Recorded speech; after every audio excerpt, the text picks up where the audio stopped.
Hello, everyone. Hi. Hi. We are here with our good friend, Dr. Lyndon Capon, and we are going to be talking about your health, especially with the coronavirus issue going on right now. And so the first thing we want to do is just introduce ourselves and our guest. My name's Ray. I'm Renee. And I'm Lyndon Capon. So Dr. Capon, will you tell us about yourself and what you do? Well, right now I'm semi-retired, but over my 40-some odd years in healthcare, I've done a number of things. Everything from being an EMT, med lab tech, an RN, nurse practitioner, and naturopathic physician. So I have a pretty broad background in a number of areas. I've been asked basically to tell you a little bit about the COVID-19 virus, the novel coronavirus. And I guess I'll plow into that. Okay? What do we know? What do we know so far about COVID-19, or it's also called coronavirus? Yeah. And let's put this in context of time. We've only known about this thing for 3 months. That's not a long period of time to gather data. Many of the things I say today may be obsolete in just the next few weeks or month even. So keep that in mind too. This is March right now, by the way. March what, 6th? Yep. Yeah, March 6th. So if something comes up in 2-3 months, it'll probably supersede what I'm going to say today. The idea is this. Right now we know the death rate's been up to 2% in China with this thing. It's probably more like 1% in more developed, better equipped countries. The common flu, there's several strains of regular respiratory influenza, it's about 1/10 of 1%. Viruses are questionably even alive. They have RNA, not DNA. They only replicate by actually landing on your cell, injecting the RNA into the cell, hijacking your genetic machinery, and replicating itself with your genes. Kind of interesting. It's a perfect parasite. It looks like a moon lander, you know? The coronaviruses look kind of like an old World War II sea mine with little spikes, okay? And this virus, like all viruses, has a coat that's got internal genetic material. And those can be picked up on lab work, and they're just rushing into production now, various lab tests that can detect this, okay? Now, we're surrounded by these critters all the time, and they have different virulences, meaning it takes different numbers of them to actually infect you.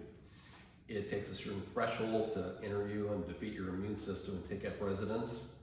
Some of them are just non-lethal. In fact, the average person probably has 5 or 6 viruses going on at any given time. They feel healthy. Ew. Wow. Yeah, I know. Gross. I know. But they're there, you know. But they're not lethal to us. Right. Some viruses may even be beneficial for all we know. We forget that our colon, for example, has more bacteria in our colon than cells in our body. We have hundreds of different types of bacteria growing in our colon. Some are bad, some are good, some are neutral. And we forget that. You know, it's part of the natural balance. The body's always trying to stay in balance and build homeostasis. And one of the biggest parts of homeostasis is maintaining our immune system. Since we don't have a vaccine for this, we don't have a drug yet for this, we're going to talk a little bit here about general things people can do to build up their immune system. So I think it's really interesting we talk about the immune system. People have often said there's no direct cure, there's no direct medical therapy that they know of that targets this COVID-19 virus. There are some antivirals that we talked about earlier, but when it comes down to it, we have within us the cure, the direct cure for a virus, which is our immune system. Isn't that right? I would say more of prevention, yes. Prevention, You're okay. holding it off, and then once you get infected, then you're fighting it to try to cure yourself. So speaking of prevention, you know, the immune system, obviously as a system, there are obviously going to be behaviors that we could do to make it work better, behaviors that will make it work not as well. Mm-hmm. Can you tell us about the behaviors that we can take on, a couple key behaviors? Yeah. All critters that attack us have a strategy, an inherent strategy.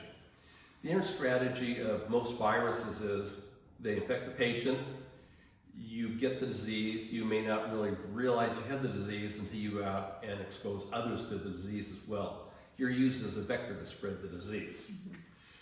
And that's part of the strategy of these, survival strategy of these viruses. And this one's no different. And so some of the things you can do is avoid unnecessary contact with other folks, wave at people instead of shaking their hand, wash your hands frequently, of course. That way you're washing off any viral residues and so forth. Don't share cups with others. Don't cough in people's faces, that kind of thing. And of course, disinfect surfaces quite often, especially if you're in a communal living situation, those kind of things. Some of the other things we can do is behavioral things like get extra sleep. Don't work that extra shift at work if you don't have to. Come home and rest. We want to get at least 8 or more hours, 9 hours for an adult even, of good rest every night. So get rid of the blue lights in your bedroom.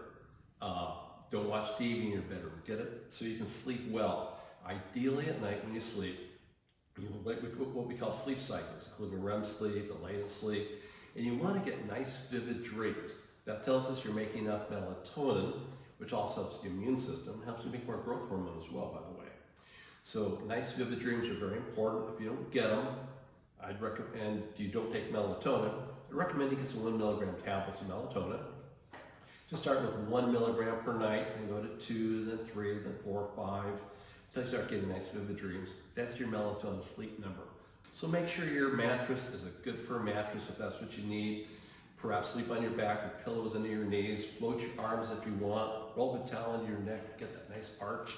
Some people like to sleep on the side where you should be putting pillows, 2 of them between your knees, snuggling up in the pillow. And it might take 2 pillows to keep your neck from getting kinked at night, okay? So a good night's sleep. Have the room temperature a little bit on the cool side and use a blanket rather than keeping it really warm, okay? That's important too. Let's stop eating sugars. Now you're going to see a little display here at the end of the 50 names for sugar. Sugar is a bad culprit, a bad player. The average American eats over 150 pounds of sugar a year. That's like pushing 3 pounds a week, right? Sugar is bad for you. It actually depletes nutrients out of your system, magnesium and zinc, chromium, these kind of things. It uses them up with no benefit. The only thing sugar is good for generally is calories, and most of us don't need extra calories for it in that form, okay? A can of Coca-Cola, for example, has about 8.5 teaspoons of sugar. Ketchup is 50% corn syrup. Most people don't know that, right? Also, studies have been done showing that if you have a big ingestion of sugar, say a slice of pie, you actually suppress your immune system for about 12 to 18 hours. The cells you're suppressing are white blood cells that actually eat bad bacteria. And the interesting thing is, glucose, which is blood sugar, which comes from white sugar and corn syrup, goes through a metabolic step, becomes glucose, is taken up by white blood cells instead of vitamin C. Because glucose and vitamin C look very much alike.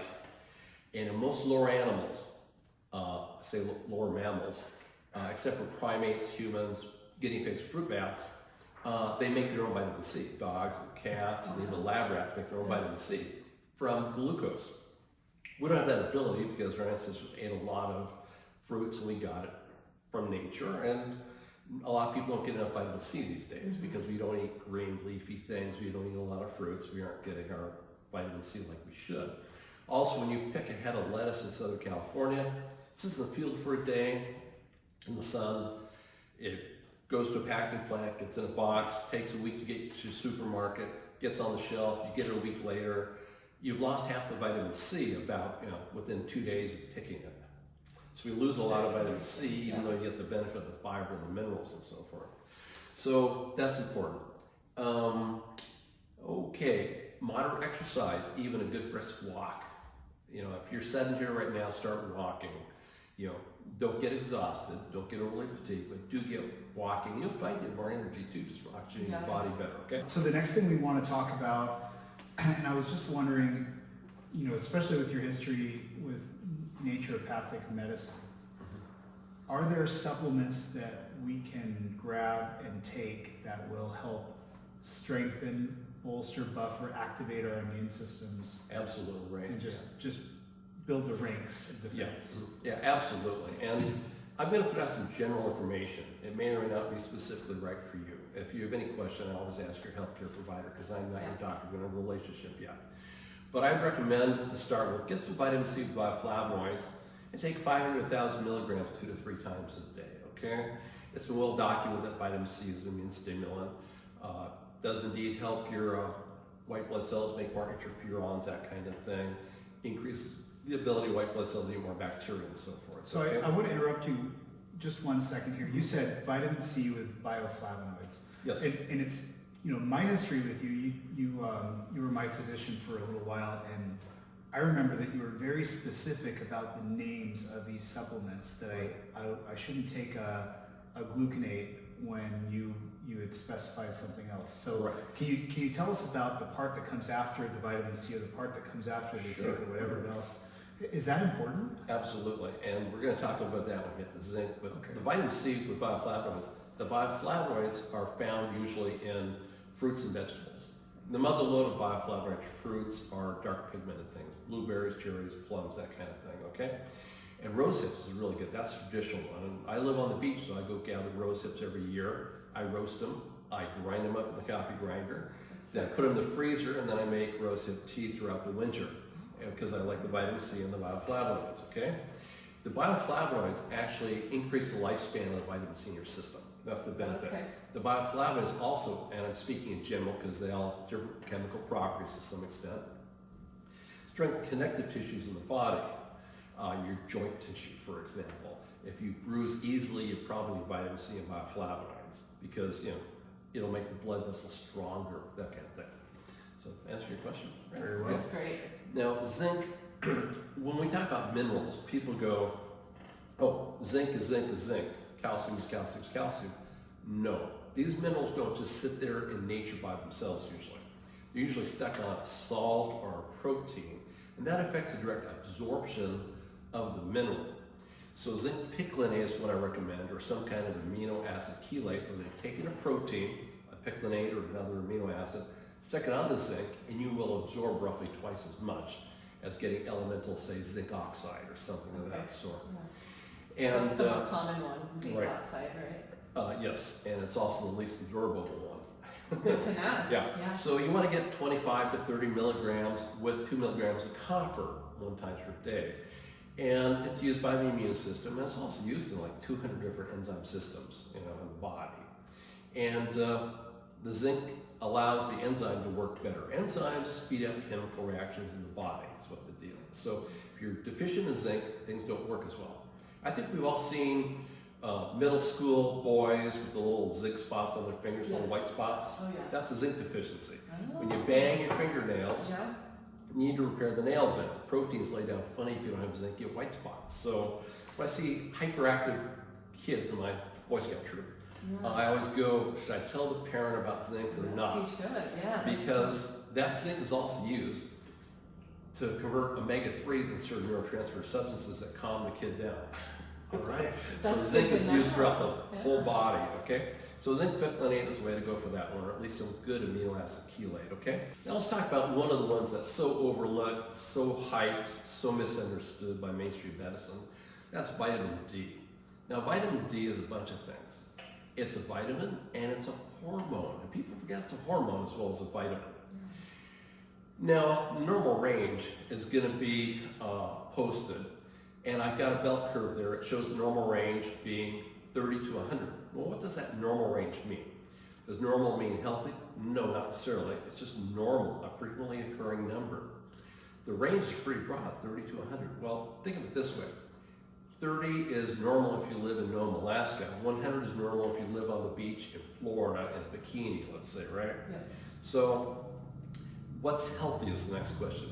All studies show that 60 to 90 is where you have less respiratory tract infections. I'm talking about specifically now. You reduce your risk of breast cancer, colon cancer, prostate cancer. You tend to have less autoimmune diseases at 60 to 90. And I'm amazed how many people come and go, my other doctor took my vitamin D level because I twisted his or her arm. I'm good, I'm 31. No, you need to be almost twice that to be healthy. Remember, at 19, kids get rickets, okay? Yeah. Where the bones don't form properly because of lack of vitamin D. That's the hormonal effect where vitamin D gets you to absorb more calcium, for example, okay? So also seasonal affective disorder is affected with vitamin D levels. So get your vitamin D up to 60 to 90. Don't just go take a bunch. Get your blood levels checked. Until you get them checked, maybe take 5,000 units a day or something, go get your blood levels checked, and then adjust accordingly, okay? And then get it rechecked, okay? And I feel like a lot of primary care doctors are not interested in even looking at Well, taking your basic labs. well, let me tell you something, my vitamin D Yeah. trauma, if I will, as a provider. I was doing vitamin Ds, picking lots of deficient people. I had one lady with alone 8, for heaven's sakes, right? And multiple problems, of course. Other problems too. But suddenly I started getting rejections from Regents and Blue Shield going, no, you didn't meet our minimum qualifications to run the lab test. Yeah, but this person's low. That doesn't matter. Our qualifications are aligned. In order to run the lab test, they had a bone wasting, meaning they had the problem for at least 10 years or more and the bones were wasting away. Well, that's not preventive medicine. Come on, yeah. So go get your vitamin D checked. You can order your own lab work, by the way, just by going to any LabCorp draw site. In this state, you do not need a doctor's prescription to get lab work. You're a grown-up. You're allowed to get your own in 26 states. You go online to lifeextension.com. You can order for $65, I think it is, your vitamin D level. You go to the draw station for LabCorp. They draw it for you for free, and you can find your own vitamin D if your doctor will cooperate. Your health is too important to ignore, and it's a good investment. It's what? The cost of going to the movies twice with your spouse, you know? Let's do it, right? Now, a couple of other things I want to tell you about. There are, of course, antibiotic agents, antiviral agents. There's also antiseptic agents. An antiseptic is something that kills a bacteria or a virus on contact, okay? And that's why we spray countertops with bleach water, for example. The chlorine kills the bacteria. Right. When we put bleach in, or chlorine, I should say, in hot tubs, or bromide, these things are antiseptic agents that are not antibiotics, but they're antiseptics. So two that we can take internally that will protect us to some extent are something called supersaturated potassium iodide, abbreviated SSKI, and this will be posted for you too. I tell folks, take 10 to 15 drops of water twice a day. Now, this is excreted through our lungs, which is exactly where we want it, okay? And it protects us. So when I am gonna fly anywhere on vacation or something, several days before the flight, twice a day, I'll be taking this stuff. Now, there's one downside of this. If you're prone to hyperthyroidism, you can kick up a thyroid storm. So be sure you're under doctor's care. Some people with hypothyroidism, low thyroid, find they may actually get a little bit of suppression. So if you start getting fatigue, loose hair, that kind of thing, maybe back off and once again consult a physician. Okay. Preferably somebody trained in natural medicine. We have numerous naturopathic physicians in the state of Washington. We've got holistic medical doctors, osteopathic physicians, holistic nurse practitioners. They're familiar with this, so I would consult with one of them if you can, okay? Ideally, make one of them your family doctor if you can, okay? And I've made a recommendation for a particular brand because I want you to get the right form. Colloidal silver. Now, silver has been used for a couple thousand years as an antiseptic agent. The Romans would put silver coins in milk to keep them from spoiling as readily, and that was done in the American West even, because they didn't have refrigeration, right? So colloidal silver comes in different forms. You want to make sure you get the right stuff. Now, the nanoparticulate colloidal silver is small enough that can attack the virus. The bigger colloidal silver molecules are good for bacteria, but not for viruses. So I've got a brand product where I waded through a bunch of these, found one that worked. I don't know the company or anything like that, okay? So you want to get nanoparticulates smaller than 10 nanometers. DNA is about 2.5 nanometers by comparison. So we're talking really tiny because viruses are tiny critters. So you got to get small particles to get the antiseptic effect, okay?